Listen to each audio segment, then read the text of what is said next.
Hey guys, welcome back to the channel. This is how to play chess with yourself, chess.com.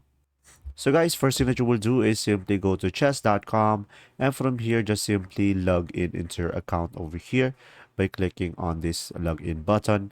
And from here you can add it manually by providing your email and pass, or you can continue with Google, Apple, or Facebook. So it will be depending on you. Now, once you are logged in, just simply go ahead and click on Learn over here. And now just simply go for Classroom over here. And after that, guys, as you can see, you'll be able to play with yourself over here. Just simply click on Let's Go. And after that, you should be able to play the game. So from here, just simply click on New Room. And from here, guys, you should be able to play the game with yourself. And from here on the side tab, you should be able to have an analysis tab. You can have some games. You can have explore.